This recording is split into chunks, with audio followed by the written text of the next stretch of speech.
After the Hazbin season finale aired, of course, the most requested topic that I cover is what is going on with Lilith, as we got quite the answer to where she's been all season, and yet it of course only raised even more questions. My name is Impcut, hit that subscribe button. According to our statistics, only 6% of people watching are actually alive, and the rest apparently died years ago, and our videos just keep coming up on autoplay for them. Prove you are alive by clicking that subscribe button so I know you're okay, please. And if you haven't seen it, go check out our stupid little Sonic vs. Mario parody animation over on our other channel, Random Universe, link down below. Now, when Charlie was a child, her parents, Lucifer and Lilith, seemed to be the power couple of hell.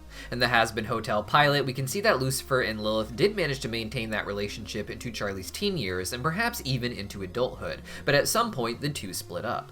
In the background of the pilot, we also see flyers for a concert Lilith is performing at, and Charlie seems to recognize that her mother is way too busy to even be expected to take her call with all of the activities Lilith has in hell. However, according to Charlie, she hasn't actually talked to her mother in about 7 years now. Interestingly, a similar amount of time to when Alastor mysteriously disappeared. Charlie claims that Lucifer didn't want to see her after he and Lilith broke apart, but we can see that he actively takes her calls and even reaches out to Charlie according to her, albeit always under the pretense that he needs something.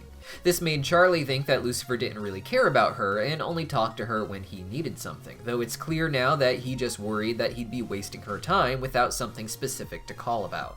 Lilith, on the other hand, has shown no interest in Charlie, and yet Charlie seems to think of her as the more important and more caring parent in her life, at least until Lucifer redeems himself. All of that changed by the end of the season, with Lucifer showing up not just to help make the hotel look nice, but to battle against Adam himself. Lilith, meanwhile, was not just nowhere to be seen, but at the end of the episode we learned that she wasn't in the Pride Ring at all, or even one of the other rings of hell, but instead was just relaxing on the beaches of heaven. Even more wild was the reveal that Lute had some sort of deal with Lilith to get Adam removed, making his death at the hands of Nifty something that was somehow hoped for in the growing conflict. Despite this being seemingly a good thing, Lute still tells Lilith that Charlie is ruining the status quo of heaven, and demands that Lilith go down to hell and stop Charlie in order to stay in heaven. So what exactly is going on? Lilith's story so far is that she was the first wife of Adam, created from the same dust as him, and thus not wanting to be subservient to him. When Adam demanded subservience, Lilith fled the garden, where she was able to meet Lucifer, and the two fell in love. Lucifer had his own ideas for how life should be, which the angelic elders found dangerous, but with the help of Lilith, he was able to sneak into the Garden of Eden and give the fruit of forbidden knowledge to Eve. This allowed evil into the world of Earth, and Lucifer was cast into hell with Lilith, with hell being described as a place he created by giving the fruit to Eve. Despite this, Lilith and Lucifer try to make the best of things, it seemed, with them having a happy life with Charlie based on the photos from both the pilot and the series proper. Lucifer would grow depressed over time, however, seeing how his decision had affected the worst of humanity, but Lilith was said to end up inspiring those very same sinners with her singing voice. Lilith was originally going to be the mother of all humans, but because she did not submit to Adam, that was taken away from her. Initially, she seemed to just be free to live out the last of her life on Earth, but because of Lucifer giving Eve the fruit of knowledge, Lilith was banished to hell. Now, in the show, of course, she makes it into heaven in some way, but she doesn't appear to be transformed into an angel the way Serpentius was, so even while living there, she isn't granted some new form. And since she was banished to hell, instead of seemingly dying and manifesting there, the normal rules of how she might look in one location versus another might not apply.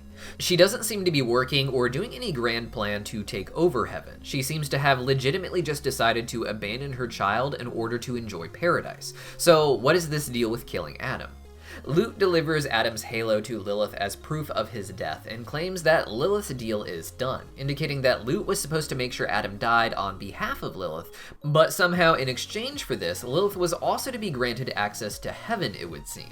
Lute indicated this by telling Lilith that if she wanted to stay in heaven after this, she'll have to go down to hell and stop Charlie's plan with her hotel.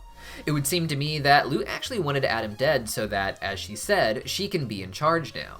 Lute seemed to be Adam's biggest supporter, but as the second in command, she likely felt that he was making things worse overall, and the only way to replace Adam would be if he had died. My theory is that Lute needed Lilith to help orchestrate a situation where Adam could be killed.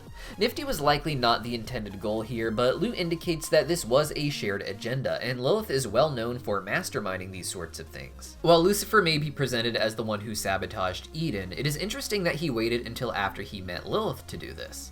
It seems clear in the show that Lilith was the one who broke up with Lucifer, and seemed to even poison Charlie against him by giving the impression to Charlie that Lucifer didn't want to see her anymore. All of this led to her getting into heaven, and she seems to have expertly sabotaged her own family in order to do it. It seems to me that Lucifer is very much being pulled around by Lilith, and a lot of what happened in Eden was likely done at the pushing of Lilith as opposed to Lucifer.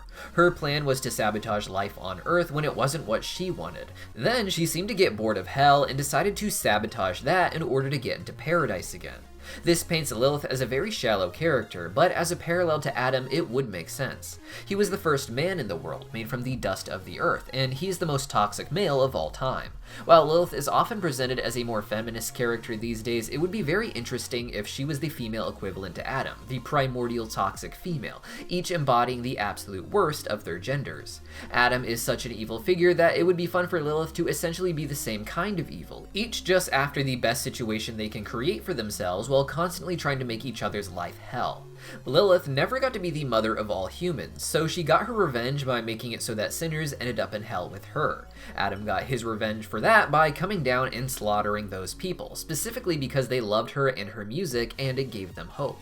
Lilith may have never truly settled into life in hell the way Lucifer did, albeit with his depression, and her goal from the very beginning may have been to try and find a way out of hell and to leave Lucifer and her daughter behind if she had to. Being far too lazy to go to hell herself and deal with Charlie and her husband and the problems they are creating for heaven, I believe that Lilith knew before going to heaven that she would need some sort of agent on Earth to do her bidding. The season ended with a reminder of the mystery of Alastor, who is singing about trying to find some sort of backdoor out of the soul deal he is in, with him having disappeared 7 years ago just like Lilith. At the time, Alastor likely took the deal with Lilith thinking he may ultimately gain more power from it, and with him thinking that Lilith would be largely absent, he probably thought there would be very little actual work, but I think that backfired after Charlie tried calling her mother in the pilot. Alastor did see Charlie's news broadcast, and that is presented as what made him decide to go to the hotel. But it's interesting to note that Alastor appears immediately after Charlie calls her mother to talk about the hotel and how hard her day was.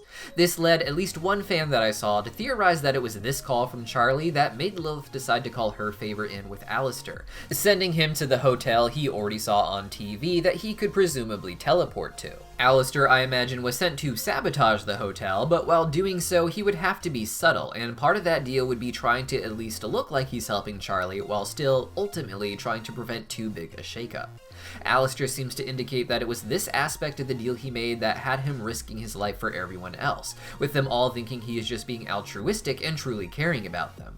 But for more information on that, hit the subscribe button because we'll have a big video coming this week on that subject and many more. In the meantime, go check out that Sonic vs. Mario parody animation I made over on our side channel, Random Universe, or check out the previous video I made focusing on Lilith's real-life lore. Even if we now know that she and Eve are separate characters in the show, it's still a very informational video. See you guys there.